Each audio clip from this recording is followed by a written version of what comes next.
two besties tell you about history. And I move my microphone in that. We're professionals. We're fine. It's fine. Everything's fine today. How are you? I'm good. And I remembered to plug in my microphone because I've almost not a couple times. I'm like, oh, wait. I don't have this glowing thing in front of my face. Oh, my God. And I forgot to introduce myself today. We're off to a great start. I'm Emileigh, and this is Morgan. Hello. It has been quite a day. Starting bright and early, and the tomfoolery and fuckery has just been gone on all day. Mm-hmm. Why? Is it a full moon? What is happening? Isn't Mercury in the microwave or something? It's Mercury is being zapped in the microwave. It has to be. So funny. We were talking about that in our group chat, and I went to a Christmas market with a friend, and we found a sticker that said Mercury is in the microwave again. And I was like, ha ha! We were just talking about this. Yeah. The full moon was the 5th, so it's not that. Okay. I Googled it. I was like, it's got to be something. We're in the waning moon, right? Yeah. Well, that's also the phase of my sanity right now is the waning. I'm waiting for it to wax. Yeah. I don't think it's ever going to wax again.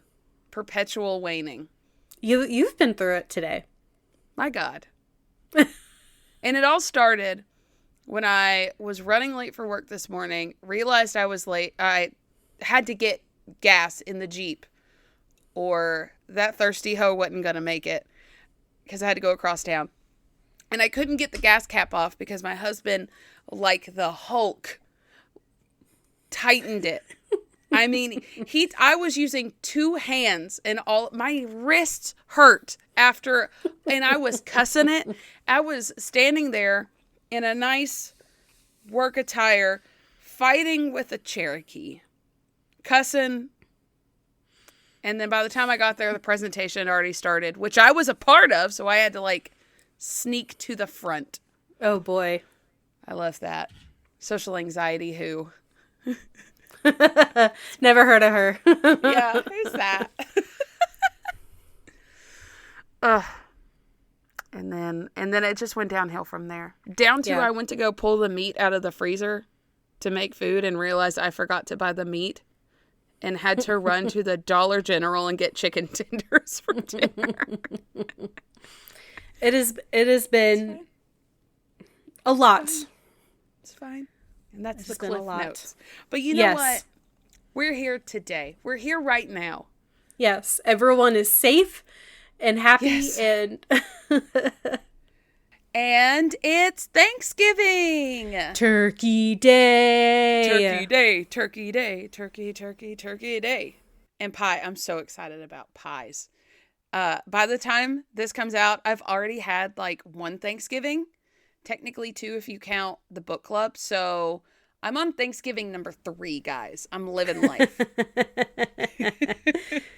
I will have 2. And it's funny, Kyle and I actually went to go get breakfast this morning. Mm-hmm. And he was like, should I get another side with my breakfast? And I was like, this is the week to do it. This is where you eat too much and it doesn't count. Right.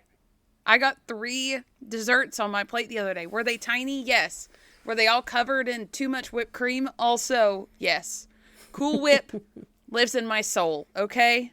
That's where it needs to be. So anyway, have a happy Thanksgiving, guys. Happy Thanksgiving. Happy Thanksgiving. Anyway, we're going to talk about some cool shit today. Yay. Sad, but cool. Okay. Shall we? Let's do it. I'm ready. My body is ready. My body ready.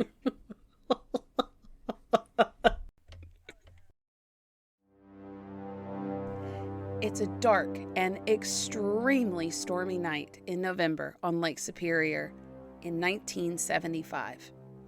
The captain and first mate of an iron ore carrying ship, the Arthur M. Anderson, are breathing a sigh of relief after a snow squall has let up, giving them a moment of visibility in the worst storm they've ever been in. Though the winds and waves are still raging, they discuss their next steps.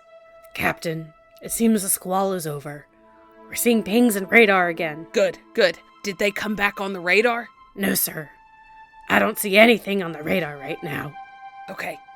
Have someone try to get a visual now that the squall is done. After a few moments, a crew member comes in, soaked and cold. No visual, sir, but we can see whitefish. We can see whitefish, but nothing in between? No silhouette, no lights, nothing? No, sir. I think it's time to call the Coast Guard. Do you think they're in danger? Son, I think the Edmund Fitzgerald is more than just in danger.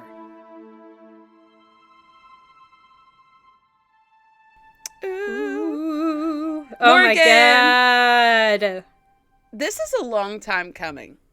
I agree. I can't believe we haven't done it yet, especially with your affinity for sunken ships. I just love a sunken ship. I don't know what it is. I don't know. But yeah, I mean, this is one that, like, if I think of a sunken ship, the two names that I can think of are, like, obviously Titanic, now the Vasa. I've added that to my repertoire. But, like, the Edmund Fitzgerald is just in my brain thanks to all the documentaries I've watched. And why haven't I covered it? Hell if I know. But here we are today. The moment is now. And I think the universe was like, hold on a minute. Because this month is the 50th anniversary of the sinking of the Edmund Fitzgerald. So what perfect timing. Absolutely. So, are you ready, Captain? I'm ready, Captain. Her voice was killing me. It took us longer than needed. My proclivity for voice acting is unmatched. Yes. We're actors. It's art. Art. So anyway, during this episode, Morgan, I do have obviously a picture of the Edmund Fitzgerald, but if you scroll down, there is a map that will help a little later. Everything is really teeny tiny. I'll kind of explain it. This is the best one that I could kind of find that gives kind of pinpoints. So, guys, I will put it up on socials. Don't watch it while you're driving. I'm saying that now. Safety first, y'all. Yes. So, before I get into it, I obviously got a lot of sources from, like, the Edmund Fitzgerald, like, there's, like, a website or whatever. But there was another really awesome documentary that I watched. It is on YouTube. It is free. It is from Part-Time Explorer page, so you can go check them out. But he did a really good job of this, and it followed the timeline that I got from the official website as well, but gave me some closer detail. And also, he interviewed someone who not only has written numerous books about the Edmund Fitzgerald, but also has been on every expedition that has gone on the Edmund Fitzgerald. So, wow. It was a great resource for this documentary. So I highly suggest you go check out Fred Stonehouse's book. There is a new improved one in honor of the 50th anniversary coming out, or it's already out. So go check that out. Okay. But anyway,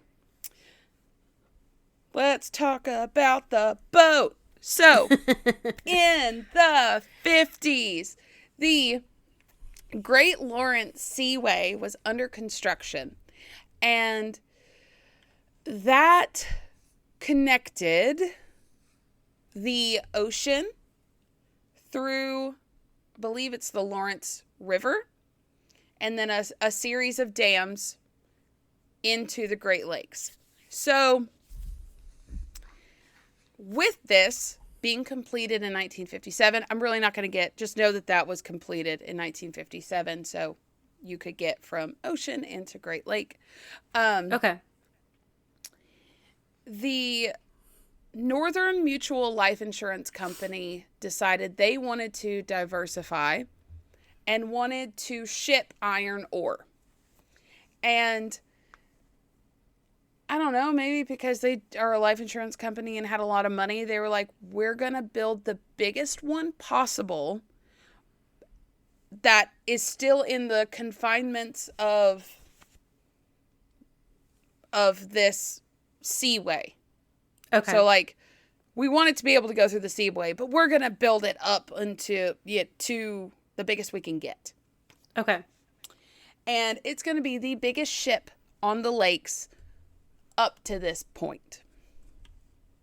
And they designed with the Great Lakes Engineering Works, GLEW. They designed the ship with the life insurance company, and it was to be 729 feet long. Wow. Which is hella long. That's hella long. Hella long. You want to guess how wide that beam is? So from side to side? See if it's 729 feet long. I would guess like 100 feet. 75. Okay. You were not far off. 25 feet in the grand scheme of things is not that big. Yeah. That's crazy. Yeah. So skinny. Yeah. And had an average draft of 25 feet.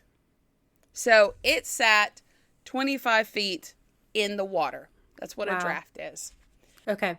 Now, obviously, when loaded, that would fluctuate. It would be lower. Yeah. Absolutely. But the average was 25 feet. And it was designed similar to other iron orange ships. Iron orange ships.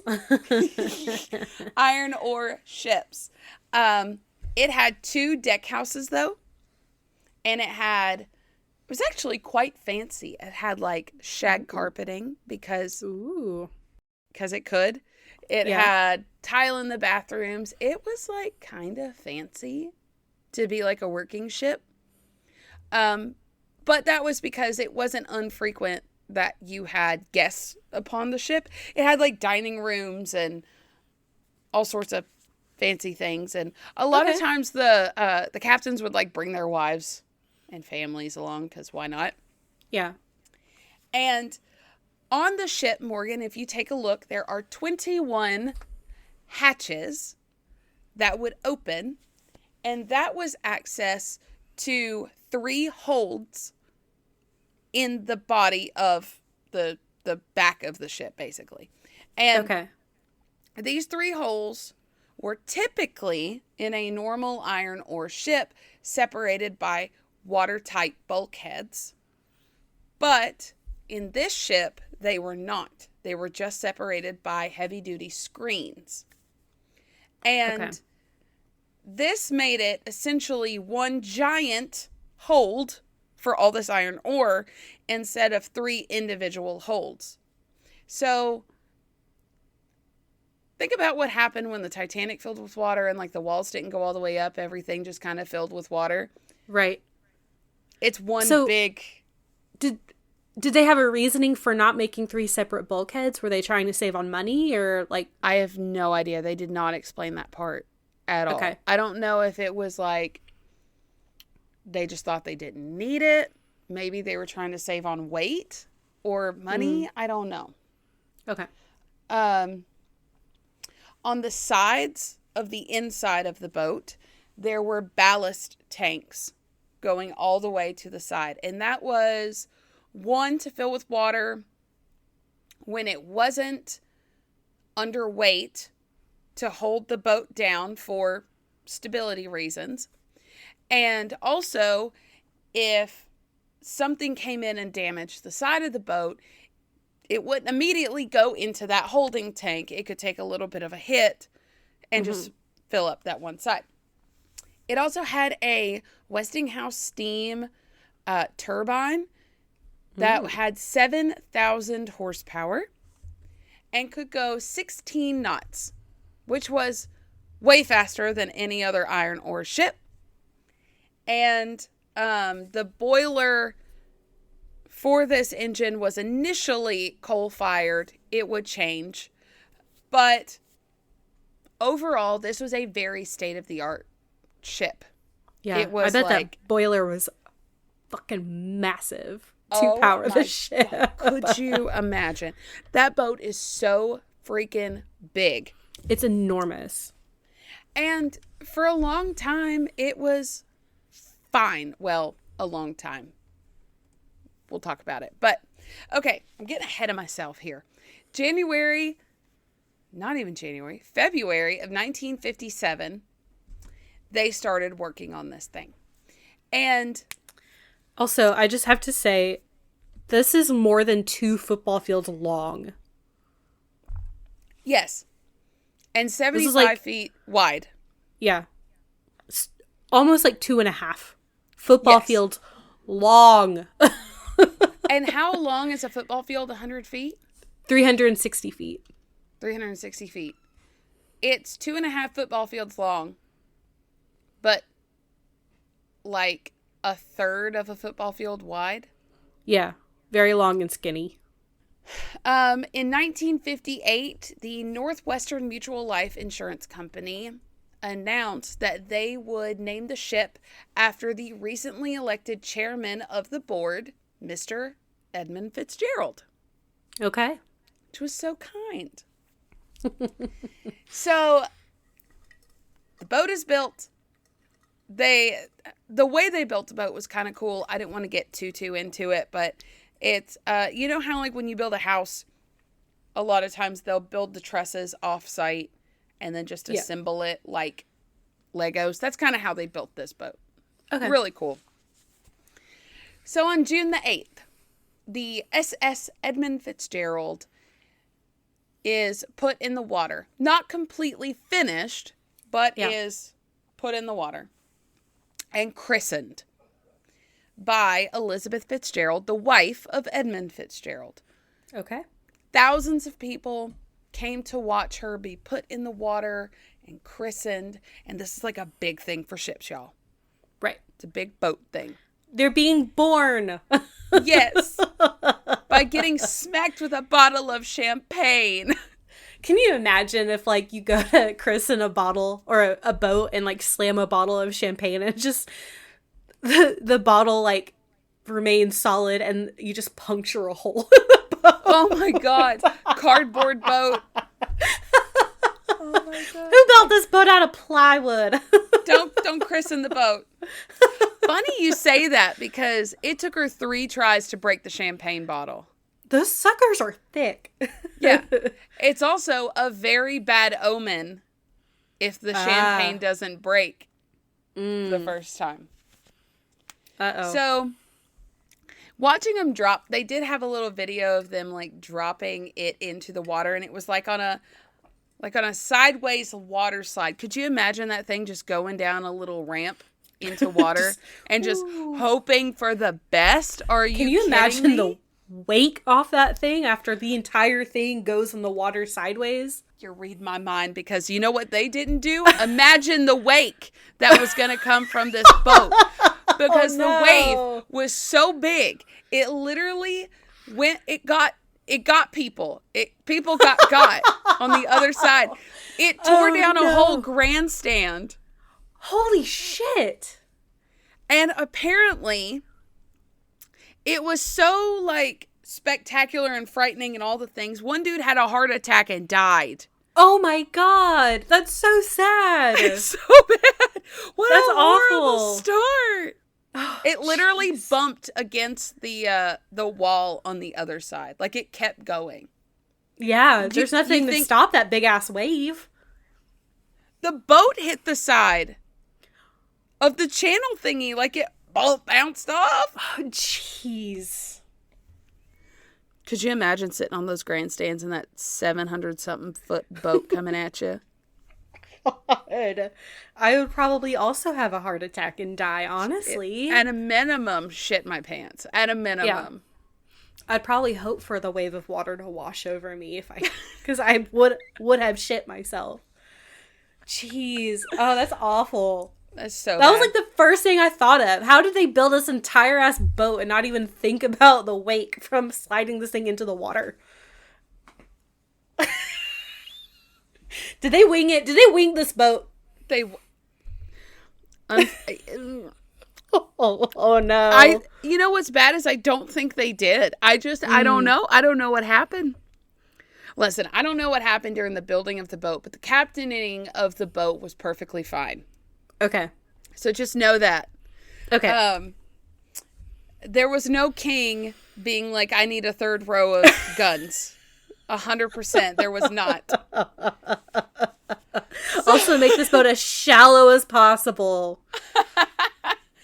Well, they did do that. I forgot what the word is called. We'll talk about it later. But when it's full, the amount of water or the amount of boat that sticks out of the water, not that much. Real scary. Real scary. Well, Anyway. the Vasa was also very long and skinny and top heavy. Yeah. So And a gust of wind took her down. Bless her. yeah. Just gotta close those portholes. Anyway, guys, go check out the Vasa episode if you haven't. It's A trip. a short trip. It was a short trip for sure. It didn't even get out of port. It's a great episode. Please listen So to it. good. It was way back. Way back yonder. Little baby Emileigh and Morgan, little baby podcasters. I know, right? Okay, so on September the 13th, after I went too far. My bad. Hold on. You're talking about them putting it in the water. Got it. Yes. So they put it in the water and then they painted it. I don't know why they did it in that order. I don't know if they painted the bottom of it first and then put it in the water and then finished painting it. I don't know. But it was like a reddish maroon color. Very 1970s or 50s. Mm-hmm. Yeah. Very 50s. Very maroon. And there was a day before it would like go out and do its like voyage or sea trials or anything. When they were done building it, they let the public come on the boat and like check it out, which is really cool. Yeah. School trips came and like looked at this boat. Oh, that's cool. I thought that was really cool. And they got to like check out all the equipment and gear and all the, all this stuff. And the Fitzgerald gifted the crew a painting of the first ship ever to carry iron ore through the Soo locks. And it was back in like the 1800s. But it was a gift for them to keep in the cabin of the ship and just see how far they've come. Yeah. And that was really kind. The Fitzgerald seemed nice. They seemed really nice. So sea trials started September 13th, and they took about a week and a half, and they passed with flying colors. Everything was fine, and it was officially allowed to carry iron ore. And starting on September 22nd. Now, the life insurance company, like I said, was trying to diversify. They didn't know shit about sailing ships. So they did what it was a smart business decision, I would say, on their part.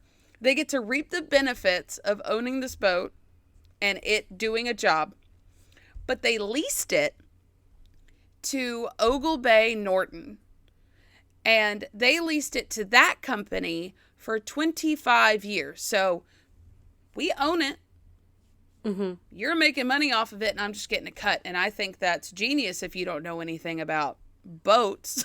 Yeah.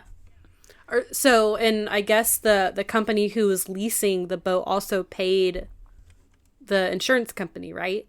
Yeah. Yeah, so they paid they're renting the boat, basically. Yeah. And they were a mining company. Okay. So, you know what? That makes sense.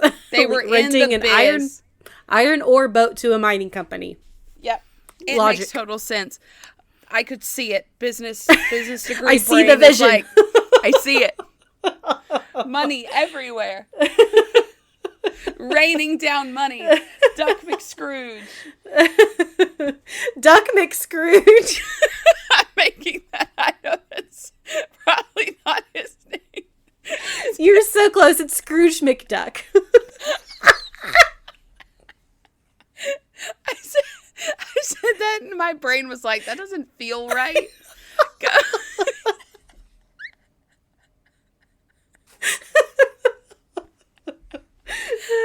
I like Duck.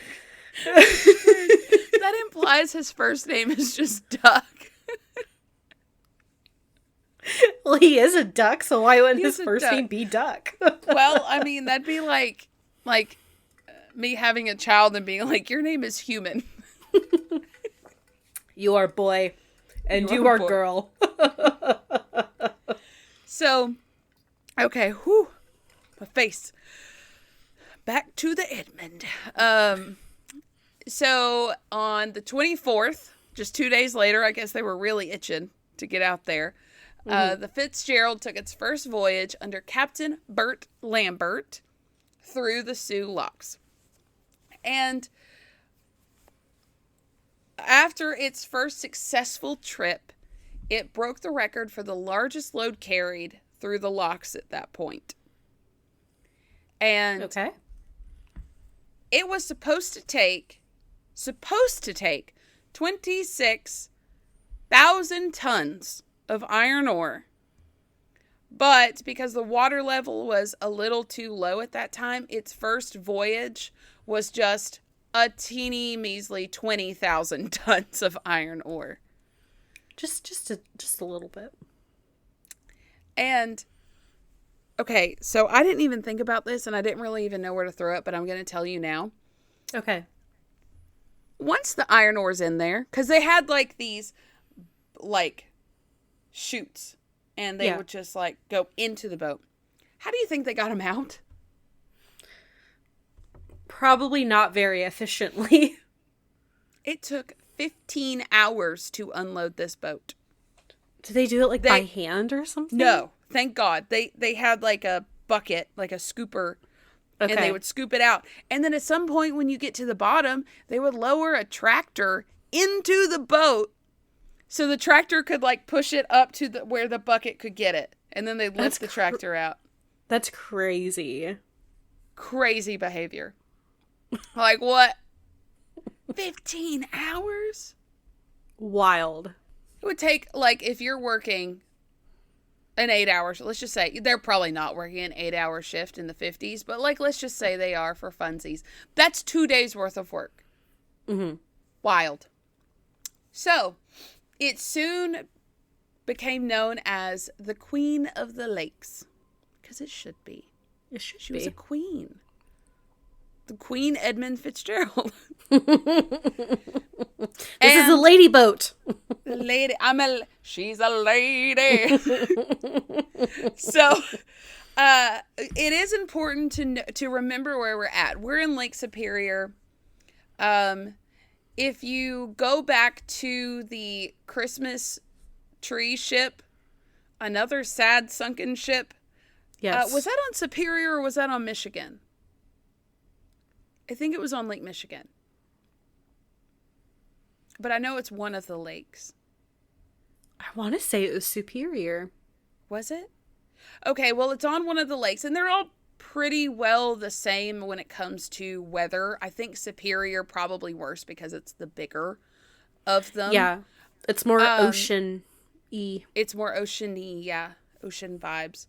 But by November, weather starts to turn to shit. So typically, by the second week of November, you're done. Your season is over. And that's because of like wind and snow and all the horrible weather conditions that you do not want. So their off season would be about mid-November. And then during the winters, the boats would be routine maintenance, upgrades, everything to prepare for the next season. Mm-hmm. That makes sense. It's not like Tennessee where we just get to we can boat year long if we want to. Right. It'll be cold, but we want to know. I've learned when I went to Chicago and we stayed at our friend's boat, it goes in a building. The whole boat, they take it out and they put it in a building for the winter. And if you're the first one in, you're going to be the last one out. Yeah. So That's a fun thing to think about. Anyway, it's like blowing my mind. I could never. Yeah, our marinas and harbors are all outdoors. They just like lift them out of the water and then they're okay like all winter. Or Sometimes like you just we take don't it. even lift them out of the water. Sometimes they just chill there. Yeah. Our lakes don't freeze. Yeah. If they do, it's never around cold the enough. edges. Just around the edges. Yeah, it's never cold enough to have like solid ice on the lakes and rivers here in Tennessee. We've been wakeboarding in November before. Yeah. I was wearing a parka and Nick was in a wetsuit, but like you can do it. Golly. As long as the water is up and the dam hasn't risen and you actually have water, then yeah. And we were in the ski boat, so we had less draft. We didn't need as much water. So, in 1959, we had a captain change. So we had Captain Larson, and then he would stay with the Edmund Fitzgerald until 1966, when Peter P. Pulser, Pulcer, I'm sorry if I'm saying that wrong, becomes the captain in 1966. He stayed the captain until he retired in 1972. So what's cool about this captain, Peter Pulser, he was known for when he was going through the locks, he would blast music over all the speakers and like have conversations with people walking along the like docks of the dams and stuff. And guys, they're really close. You could borderline give someone a high five. It's so close. That's awesome. Apparently he saw two kids on a shore like playing and stuff, and ended up like having a conversation with them, because I don't know how they were so close, but somehow they were close. And then later like tracked them down and invited them onto the boat. Aw. And the kids called him the happy captain on the happy boat. Aw. That's so cute. Sweetie. So within these first years of it being operational, the boat was not without its incidents. Mm-hmm. So in 1969, on September the 6th, there was some internal and external damage when the Fitzgerald hit the ground near the Sioux Locks. Ooh. And I guess while fixing the boat that year, they also added bow thrusters, which I learned, thanks to my husband, are imagine two propellers and they're on the front of the boat on the sides. So you turn one on and it would turn the front of the boat to the left or the right, depending on how you use it. So this would eliminate its need for like a tugboat to help it dock. Yeah. It could pretty much dock itself. It's like drifting a boat, but with the bow thrusters. Okay. They're pretty cool. That makes sense. Yeah. And in 1970, on April the 30th, the Fitzgerald and the SS Hochelaga collided. And this caused damage to the boat for the second time in 8 months. Whoa. So that's no bueno. Yeah. And then that same year on September the 4th, it hit one of the lock walls. And that's the third time that it had been damaged. Significant damage. Jeez. In a year. 3 times. Oh, that is no bueno. No bueno. So between 1971 and 1972, during the off season, it is converted from coal to oil running. And then in 1972, the Edmund Fitzgerald gets its new and final captain, Captain Ernest McSorley. And then the following May in 1973, it again sustained damage by hitting the Soo Lock Wall. Oh my gosh. I mean, it's a big boat going in a small canal. A small canal. Man. But like you've got the thrusters now. You should be fine. Right. Control your ship, Mr. McSorley. Anyway, he had like a lot of years. He'd been like sailing for like 30 something years at this point. Okay. So he was not a stranger. No. And on January the 7th of 1974, I don't know exactly what happened, but the ship lost its bow anchor. It just like fell off. You dropped something. Oops. Oh man. So yeah, it was like a mile west from Belle Isle, on the Detroit River. Could you imagine the ship going down a river? No. How, like, rivers are curvy and this ship is fucking massive. How does it navigate all the twisty turnies of rivers? I have no idea. Fun little side note, that anchor was found 30 years later. Wow. And now sits outside a museum. Cool. That's very cool. That's cool. That's cool. June 17th of that same year, the 74 year, it hit the wall again. Jeez. And that caused damage for the second time in that month. So I don't know what else happened that month, but June was not a good month in 74. It doesn't sound like it. Jeez. Right. But I need you to know that even though all of this happened over the years, the Edmund Fitzgerald was considered one of the safest ships in the industry.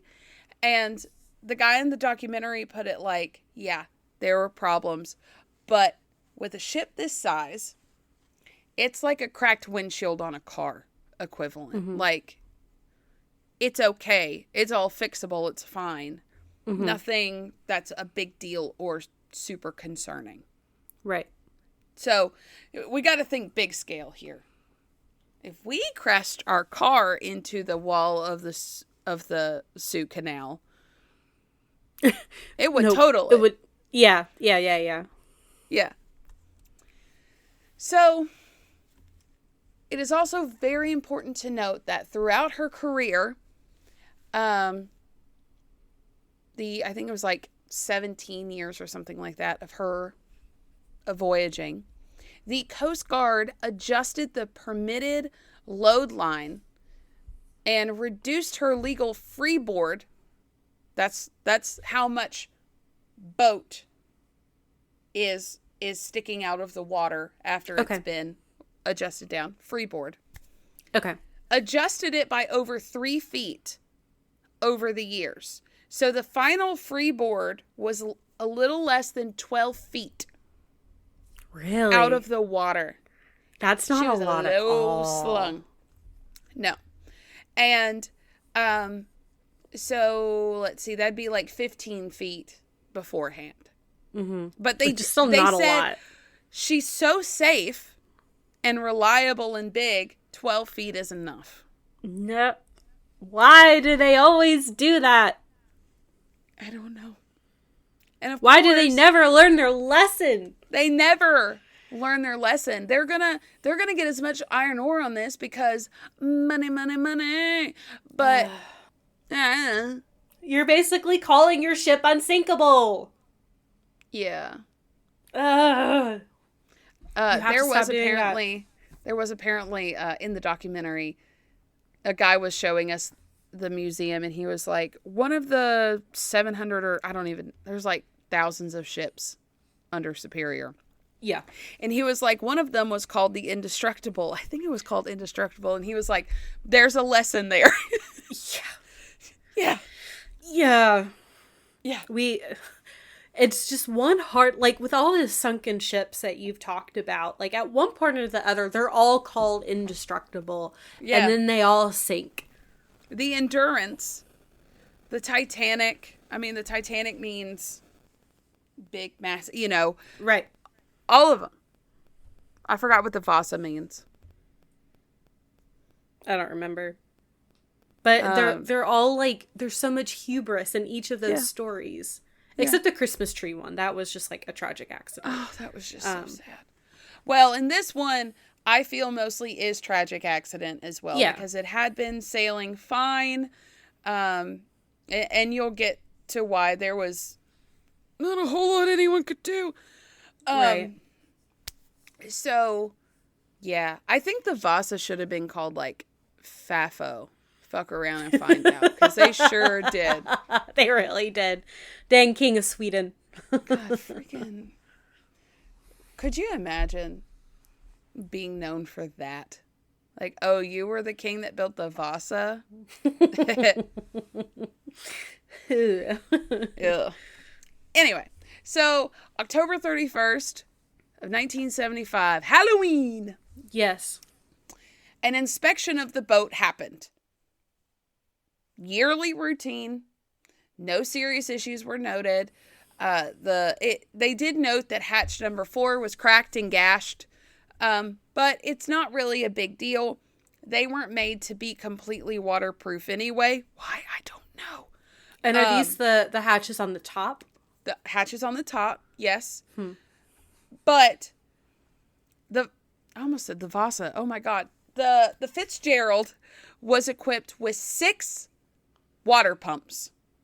So if a little bit of water got in there, it's not that big a deal. It's got 2 smaller ones, 4 larger ones. Okay. So that's probably why they're like, it's get a little cracked, but like, if you start getting water in there, just turn your pumps on. You'll be fine. Okay. And it was permitted to finish the season, which was about 2 more weeks left, and off you go into the November holiday season. Hellscape. We went 2 different directions. We did.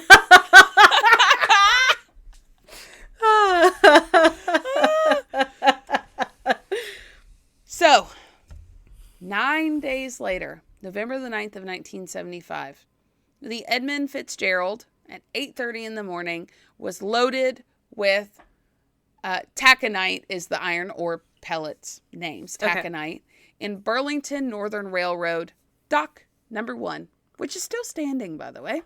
Okay. And it is scheduled to go to Zug Island on the Detroit River. And I'm wondering if we can find this on this map. Lots of teeny tiny little... I think it would be like past Whitefish Bay down here. And like they'd have to keep going. So you see recommended sailing routes here. Yes. That's kind of where they want to be to get to where they're going. I see they are not there. Yes, there's a reason. A good, solid reason. So she has 26,116 tons of taconite pellets. Jeez. And not exactly unbeknownst to them, but during this time there was a storm brewing in Kansas. Freaking Kansas. And as bad storms do, they move. And the forecast said it was going to go east of Superior. It was going to go around. No biggie. But also what big storms do is whatever the hell they want. Yeah, you can't really predict them because, Storm. Yeah, the weather forecast, like they're doing their best out there, okay? But the storms will do whatever they want to do. Yeah. So instead of going around, it went over because of course it did. And it was getting rough out there. And At one point in all of this journey, I just want to point out, just so you have a reference, they're never going to say there was a hurricane on the Great Lakes, because that's just not how they define things. Yeah. This storm would have upwards of 90 miles per hour. Holy shit. When a hurricane is considered 75 miles per hour. Jeez. And the waves were between 25 and 40 feet. Jeez. So, that is not the entire time, but that's kind of how the peak was. And that's way above the freeboard. Yeah. So, at 2:20 p.m., after being loaded all day, the Fitzgerald departs en route to Detroit. And about 10 minutes later, at 2:39, about 20 minutes later, about 2:39, the National Weather Service issues gale warnings for the area that the Fitzgerald is in. Yeah. And one of the captains that was interviewed, he said, when you get a warning for gale warnings, you batten down the hatches. You get ready. You prepare. Okay? That's what this crew is trained to do. They know the routine. So of course they did it. And Captain Cooper, who was the captain that was interviewed in this documentary, I think that it was an older interview that they took snippets of, because I believe he is passed by now. Okay. He was on the Arthur M. Anderson, and he was close by. He was leaving kind of close by. They could see each other, and being in the industry, you have that rapport. They might not have known each other, personally, but you always look out for each other in this industry. Right. And the Anderson was going to Gary, Indiana, so they would have ended up going about the same path anyway. So after the gale warning, Captain Cooper calls up the Fitzgerald on the radio and is like, hey, how are we going to play this weather thing? What do you think we should do? What's the plan here? So at around 4:15, they decided to go north of the lake, the longer route, because that somehow would leave them less exposed to the elements. So that's why when you see the suggested route, they went up. Yeah. To try to kind of miss a lot of the storms. It's probably because they would be closer to shore, so ideally the wind breaks wouldn't be as bad. Right. Why? Well, I guess they would need to be, that the lake is that big. So yeah, I was about to say, why didn't they hug the other side? But no, that makes sense. It's basically an ocean. Yeah. I always forget. So the Fitzgerald picks up speed because they can. They're trying to beat it, staying in communication with the Anderson, of course, but is kind of leaving the Anderson behind because the Anderson is a slower ship. Mm-hmm. And that was about 4:15. Now they're just trucking along. November 10th, the following morning, in the wee hours of the morning at 1 a.m., the Fitzgerald reported weather that she was around the south of Isle Royale, and the winds were about 52 knots, and the waves were about 10 feet high at 1 a.m. So fast forward a couple hours to 7 a.m., another weather report from the Fitzgerald states that the winds were 35 knots, waves still at 10 feet. This is the last weather report that the Fitzgerald will make out. Wow. 7 a.m. on November the 10th. So, approaching 3 p.m. that afternoon, around this time, they were about 90 miles from Whitefish Bay. And that's at the very bottom. And you can tell how the Whitefish Point it's a very safe harbor. If they could make it there, they could bunker down and weather the storm. That's pretty much where everyone was going. Okay. And at around this time, the Fitzgerald told the Anderson that they were starting to roll a little bit, which is not common for the Fitzgerald. It was a very steady boat. And it was also around this time that the Anderson lost visual sighting of the Edmund Fitzgerald. It's like 15 miles behind the Fitzgerald. Okay. So it's hard to keep a visual, and they kind of lost some. Well, there's a storm going on, like 10 feet, Yeah. 10-foot swells, right? Yeah. It's rough. Yeah. So at about 3:15, Captain Cooper of the Anderson watched on the radar the Fitzgerald round Caribou Island and made a comment that the Fitzgerald was really much closer to 6 Fathom Shoal than he would have wanted them to be, and he was concerned. Okay. And is that around Caribou Island, or is that somewhere else? Yes, that is around Caribou Island. So if you look at Caribou Island, if you look up, 6 Fathom Spot is right above it. I see. So they were close. He was close to that shoal. He was close to Caribou Island, which also had shoals too. So he was like, he's really close to that. I don't think he should be. So about, 5 minutes later, 3:20, Anderson reports that winds are coming up from the northwest at 43 knots.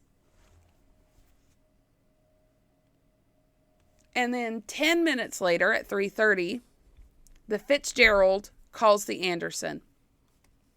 This was the first time that the Fitzgerald had actually reached out to the Anderson. It had always been Anderson reaching out to Fitzgerald. And this is how the conversation went. We've got McSorley on the Fitzgerald and Cooper on the Anderson. So McSorley: Anderson, this is the Fitzgerald. I have sustained some topside damage. I have a fence rail laid down, 2 vents lost or damaged, and a list. A list meaning the boat is now leaning to one side. I'm checking down. Will you stay with me till I get to Whitefish? Cooper says, Charlie on that Fitzgerald, do you have your pumps going? McSorley said, yes, both of them. But water was coming in faster than he could pump out. And notice that he said both. And it is speculated that, yes, the ship was equipped with 6, but there were 2 types. And they're thinking that when he said both, he meant both types of pumps.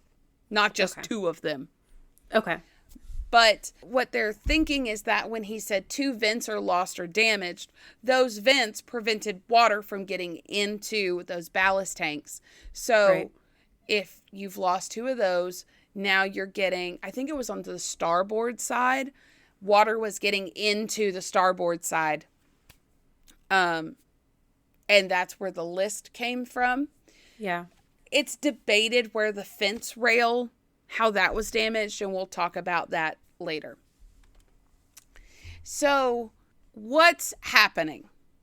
There's a couple possibilities as to what could happen. No one knows exactly how they got into this little predicament. She might have bottomed out on the reef, not knowing she was that close. Or, honestly, just a stress fracture from the waves and how long and bendy the damn thing was. Right. But also some think that a large floating thing crashed into it from being carried by the waves. Okay, like some kind of debris. Debris of some form. Yes. Okay.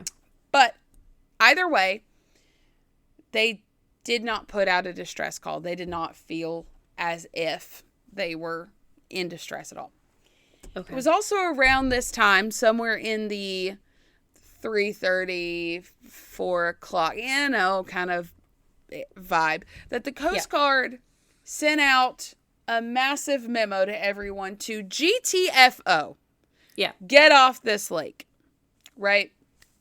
The Sioux locks were closed, so everyone was just going to Whitefish Bay to hunker down for the night. And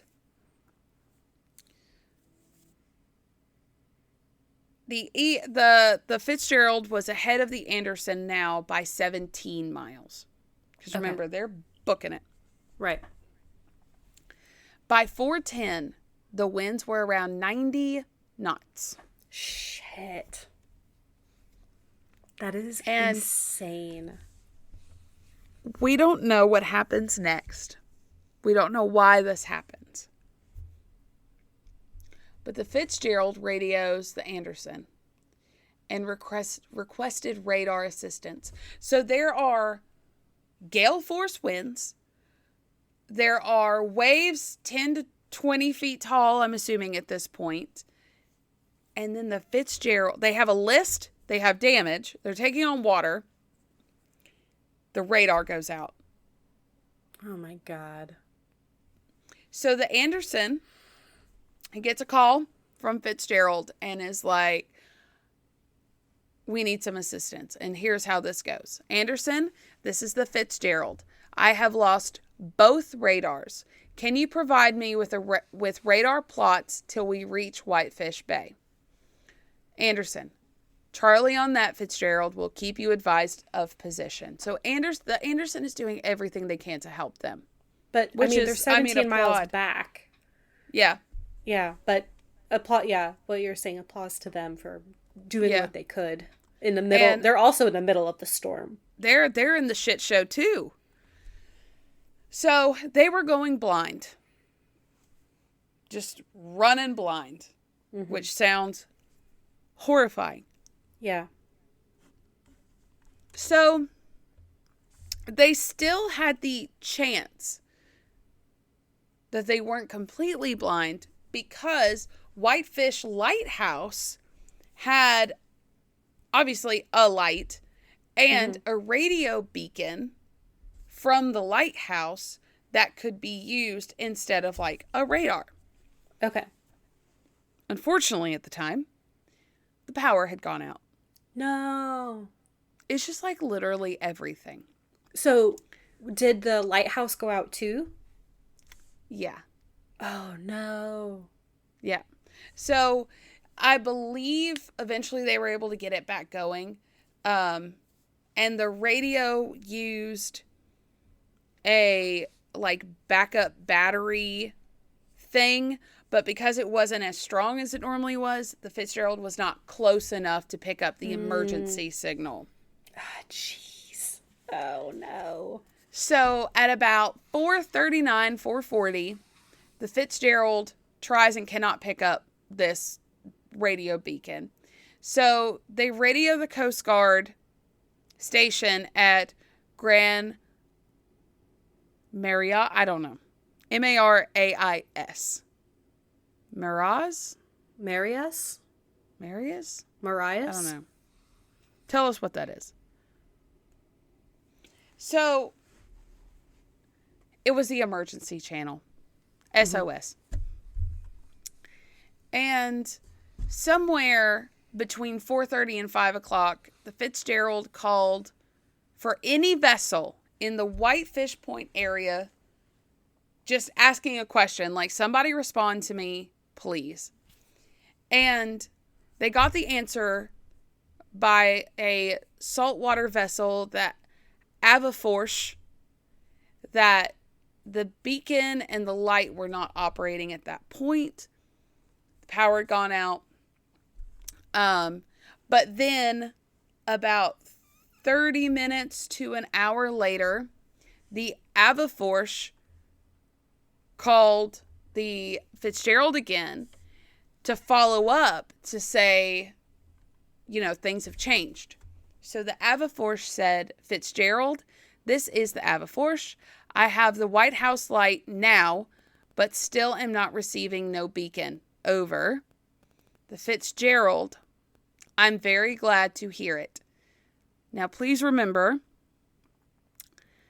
the Avaforsh was Swedish or something of that nature. They did not speak English as like their first language. Mm-hmm. So, Avaforsh said, the wind is really howling down here.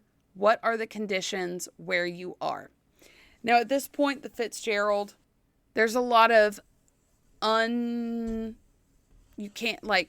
undistinguishable shouting that the Avaforsh heard. And then they said that they heard the captain of the Fitzgerald yell, don't let nobody on deck. Like they were scrambling. Okay. And then Avaforsh said, what's that, Fitzgerald? Unclear. Over. Like they couldn't understand what they were saying, either because English is not their first language or it was just gibberish to them or what. Chaos. But the Fitzgerald said, I have a bad list, lost both radars. I am taking heavy seas over the deck, one of the worst seas I've ever been in. Avaforsh said, if I'm correct, you have 2 radars. And Fitzgerald said, they've both gone. So we're in dire straits. Mm-hmm. Now, when he's talking about the heavy seas over the deck, he's talking about green water, which I did not know this term until I'm learning. So green water means that, okay, there's white water and green water. White water is spray, get a little bit of water over the sides, but the waves, aren't really substantial coming over. Yeah, it's just like the foam on the top of the waves. Right. Green water is the decks are actually submerging under the water. Oh, shit. They still have 35 miles to go. Oh, my God. The boat was built to withstand 4 feet of waves going over the deck. They had as much as 12 feet over the deck at any given time. Somewhere around 7 p.m. that evening, 2 humongous waves struck the Anderson. 35-foot waves. Oh my God. And the waves literally hit the Anderson so hard that it pushed the lifeboat down and damaged the bottom of the lifeboat. And the whole boat was briefly like underwater, because the Anderson is built a lot like the Fitzgerald, but smaller. She was like underwater for a moment and then resurfaced. This is stressing me out so badly. Oh my God. So bad. 2 of those waves hit her, going in the direction of the Edmund Fitzgerald. So if these estimations made by the captain were correct, both of these waves were about 10 feet taller than the highest ever recorded on Superior. Jeez. So that is more than 3 stories. That is insane. Yeah. So Captain Cooper was wondering if the waves made it to the Fitzgerald. Yeah. Again, there's not really any I'm sorry, guys, but there's really no closure on this 100%. There's a lot of speculation, but we'll talk about that in a minute. So, 7:10, there was a radio transmission between the Anderson and the Fitzgerald. And the Anderson has been trying to catch up to the Fitzgerald. The Fitzgerald has slowed down. Mm-hmm. And Anderson said, Fitzgerald, this is the Anderson. Have you checked down? I'm assuming that means slowed down. Yeah. And Fitzgerald said, yes, we have.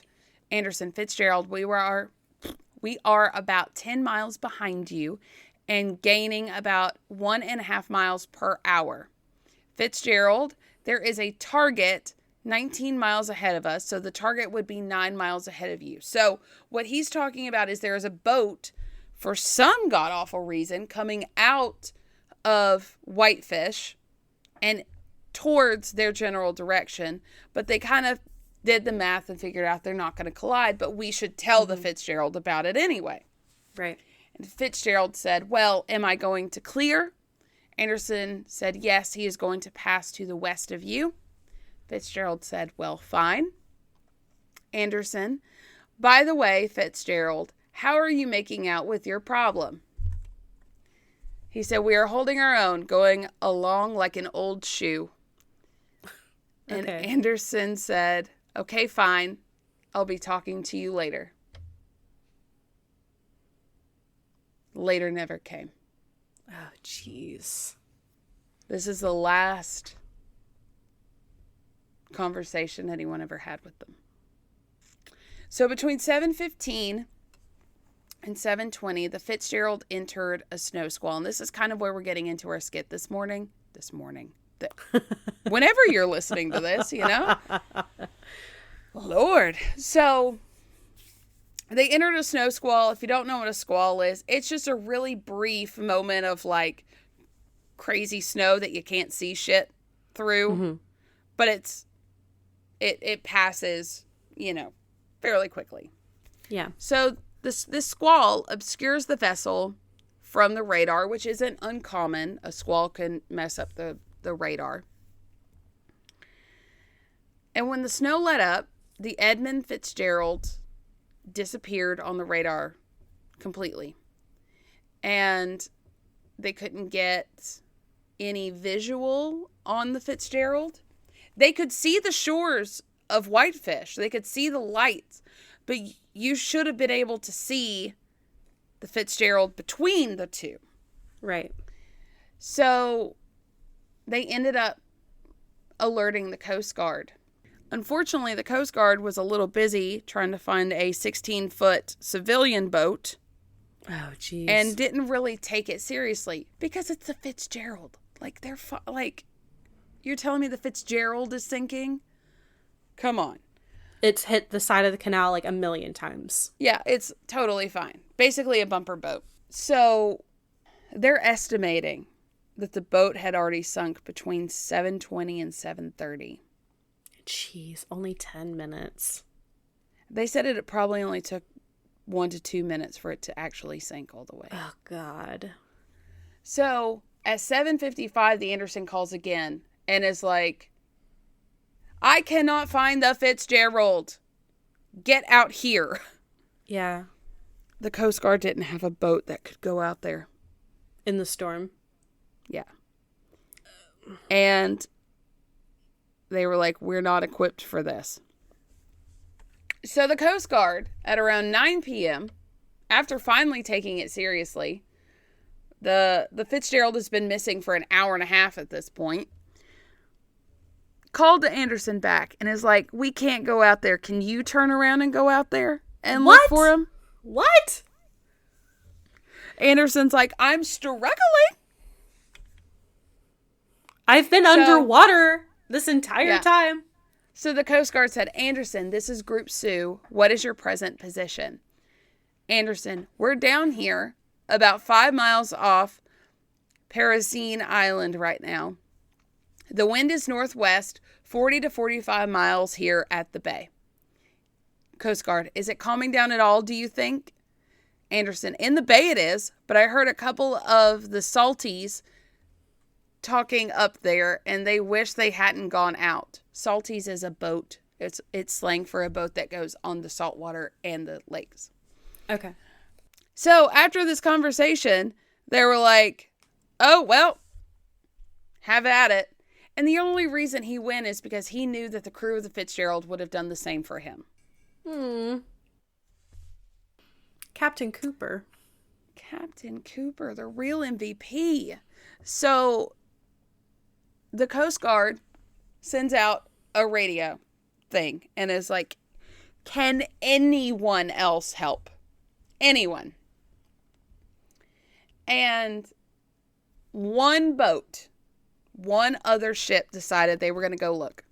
And that was the William Clay Ford. And it started to make its way out. It took the William Clay Ford a little bit to get out there. Yeah. At 10:53, the first aircraft, PM. So like hours later, the first aircraft arrived at the scene from Traverse City in Michigan.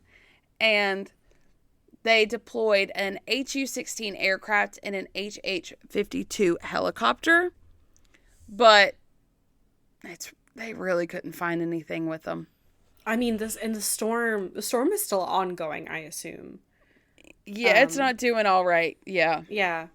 And, you know, like, I honestly, because of how bad the storm is, like, I understand, like, people who are hunkering down. Like, I don't want to go back out there. I don't want to sink. I don't want to die. Yeah. Yeah. So, I think it was probably dying down around this time, but the William Clay Ford arrived at the scene at around 2 a.m. Wow. And they started finding debris. Oh, no. Just after 8 in the morning, the Anderson found a lifeboat, half a lifeboat. Oh, God. And they could tell later, after examining, that the boats were never launched. They were just torn off because the boat had gone down so quickly. Oh, God.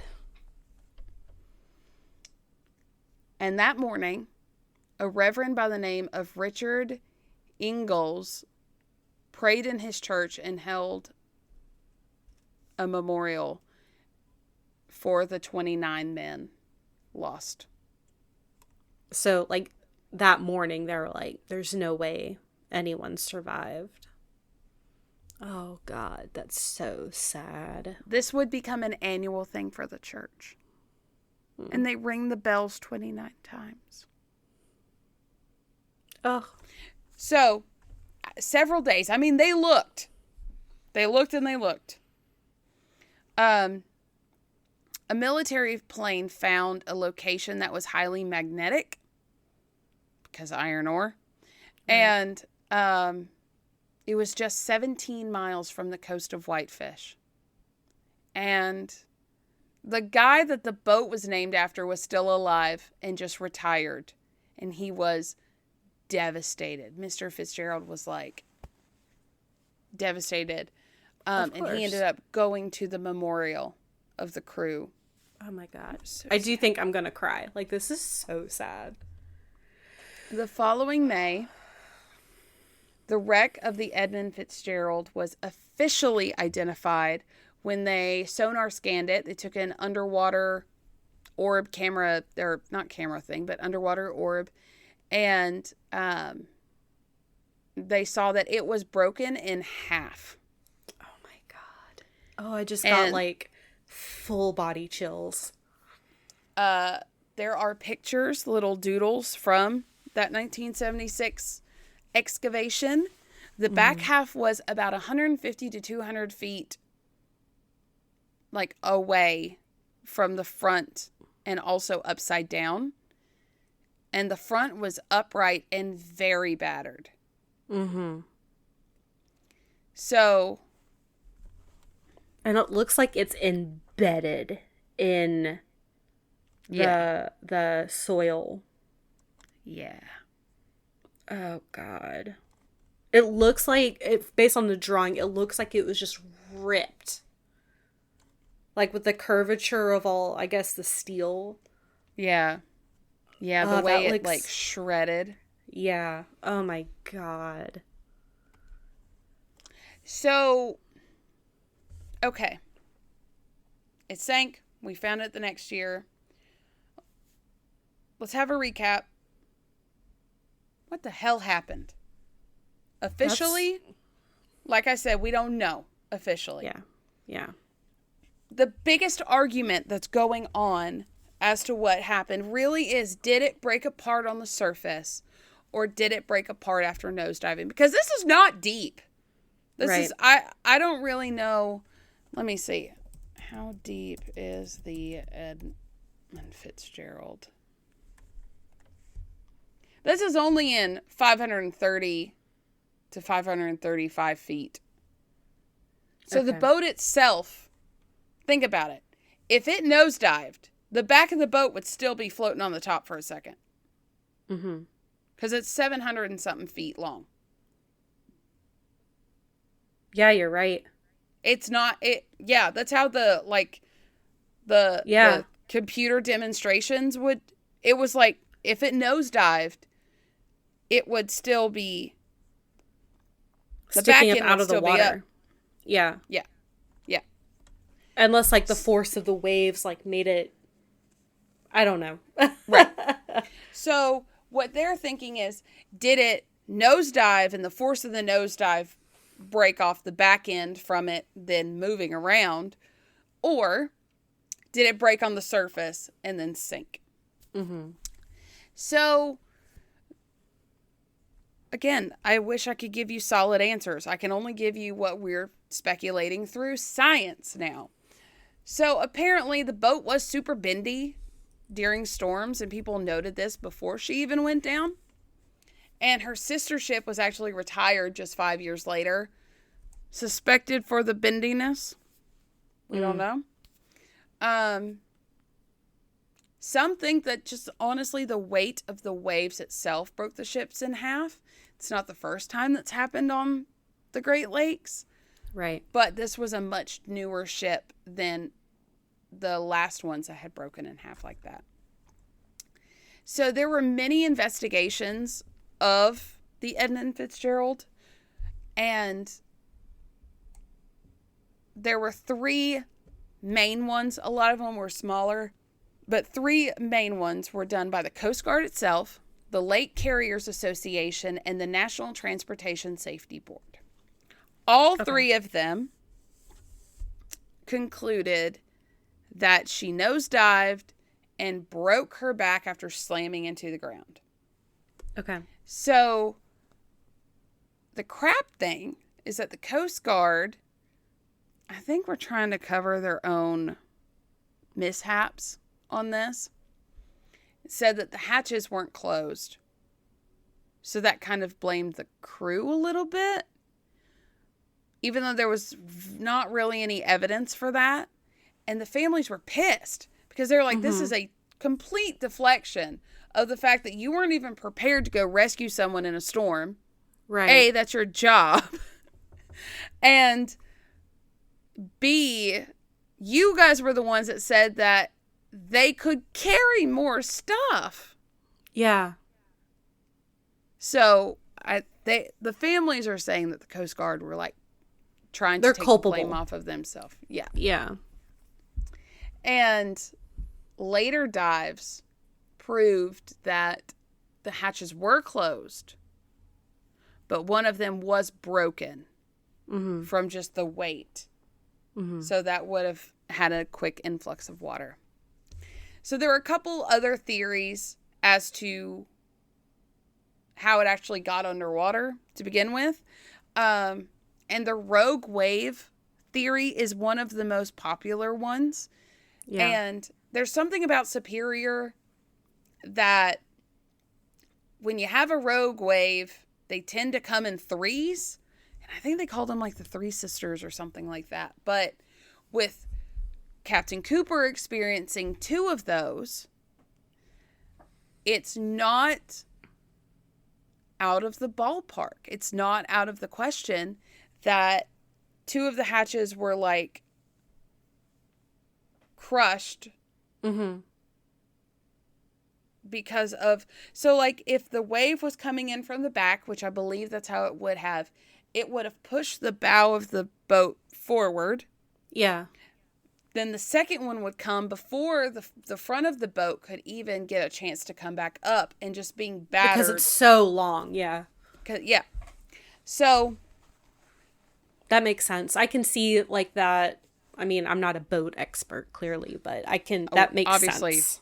We should not build ships at all. No. We don't build boats. We apparently know how to sink them, though.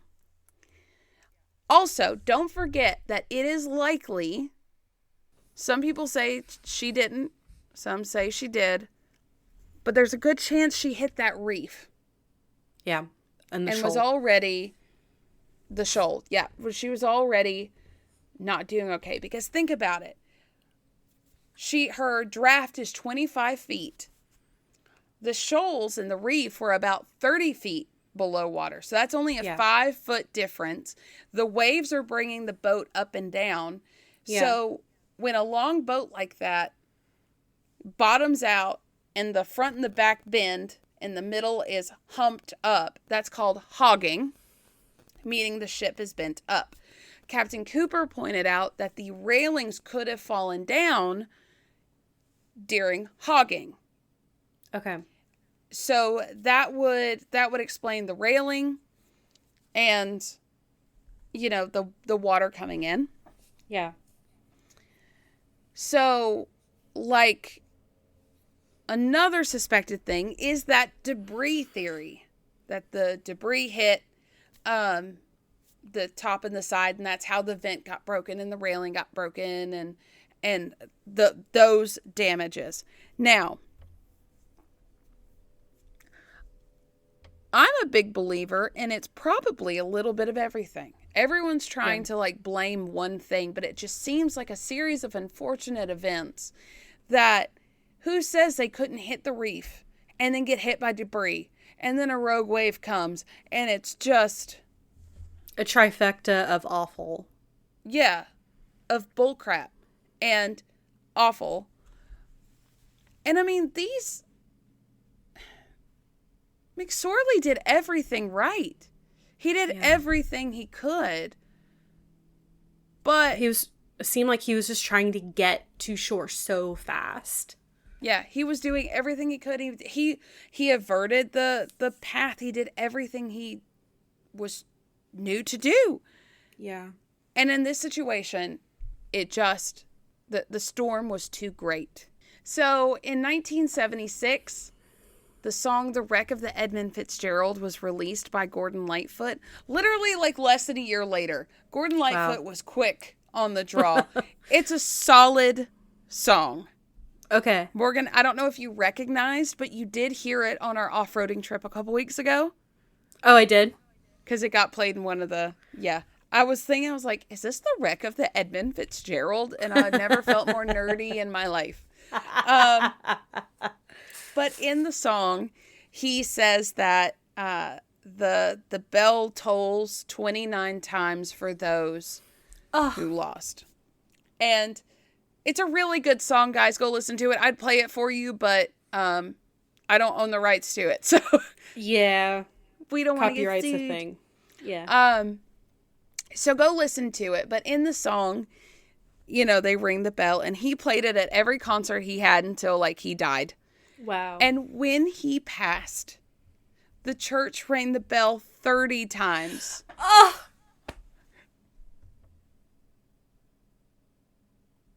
Oh. And that was just like a couple years ago. I'm gonna cry. I know. So in 1980, the Calypso expedition takes place. I'm not going to talk a whole lot about it. I just think it's really cool that Jacques Cousteau's son, Jean-Michel Cousteau, actually led that expedition. That's really cool. So it's really cool. We need to cover Jacques Cousteau at some point. Yes. There's a really cool documentary about him out, and Nick and I watched it. Anyway, So in 1995, at this point, somewhere between like 1980 and like 95, it's technically in Canadian waters. So Canada was like, oh, you guys can't like go, you can't dive the ship anymore. It's a grave. Yeah. So they're like, you can't go dive that anymore. This is getting too much. Which, I mean, it needed to be dove to like glean information, but they're like, that's enough. Yeah. But in 95, Morgan, they did one final dive down to it to retrieve the bell. They raised it and restored it and replaced it with a new bell with all the names of the 29 men lost on it.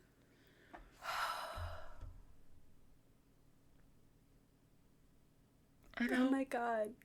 Just the wave of chills and the tears in my eyes. So now the bell sits at the Great Lakes Shipwreck Museum in White Point, Michigan. And I think we should go. I think we should go too.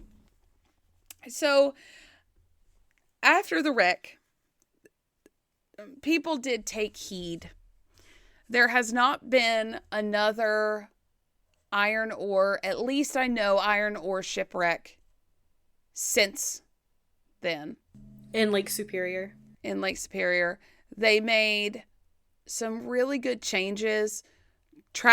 Location tracking systems, survival suits in each cabin, increased the amount of freeboard again, thank goodness. Yeah. And the culture of the crews themselves changed. So before, the crews were we got to get the job done. We don't care if a storm's coming, whatever. Mm-hmm. They got humbled. Yeah. And one of the crew from the Anderson said, quote, when a gale comes up, we drop our anchors. We drop our anchors because we learned the big ones could go down. Yeah. So, unfortunately, tragedy has to happen sometimes for change to happen, but change happened. Yeah. There's a saying that I've seen before that says regulations are written in blood. Oh my God. But you're right. Yeah. God, that's such a harsh way to say it, but yeah. Well, I mean, let's just, on a funnier note, let's just think about all the signs out there that are like, don't give cigarettes to the chimpanzees at the zoo or whatever. Right. It's because someone did it. Like, they're not just putting those out for funsies. They can't anticipate every stupid ass decision that people make. No. Not that I'm saying this was a stupid ass decision, but just people in general. Yeah. And then when something tragic like this happens, I mean, we've talked about it before, like with the shirtwaist factory fire. Like a lot of changes happened with fire safety after that because it was there was no fire safety. Yeah. None. There was fire. Yeah. That's it. Yeah. It's really sad. Well, I would like to, we can't really talk about everyone because we're already at like an hour and a half. I would like to say that the documentary, if you want a little more in-depth, the documentary did go into detail about each person, who they were, how old they were. But I do know that McSorley, there were a lot of people on here. This was their last voyage. Yeah. One man's first grandchild was born 4 days after the ship sunk. And the ages ranged from 20 to 63.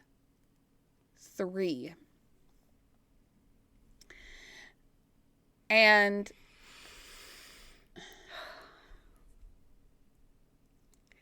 there was a 20-year-old and there was a 22-year-old, and they were both saving for college. It's so sad. And a lot of them, it was like, it was like, it would name off a name and then loving father, husband. Ugh. And I'm like, God. Yeah. So, to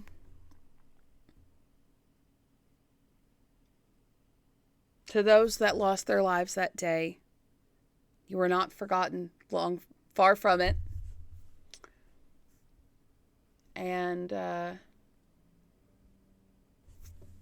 this is it. This is the... Emily, that made me cry. Oh my gosh. It would be on a day that we've had such a long day that I would pick the most depressing topic. I know. But very important.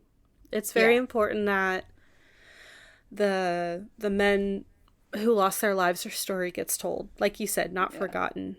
Ugh. Yeah. I love learning about shipwrecks, but oh my God, they're so fucking sad. They're tragic. Even the Vasa, we keep going back to the Vasa, guys, but even the Vasa, there was tragedy there. I mean, people lost their lives in that if they couldn't get out of the boat fast enough. Yeah. But even with that one, there was a chance. With this, you didn't even have a chance. Not with all that iron. I mean, it went down, and it filling up with water and... a minute or two. And it's like the Christmas tree ship. Yeah. That one went down in, just a few minutes. Do you know if any of the bodies were ever recovered?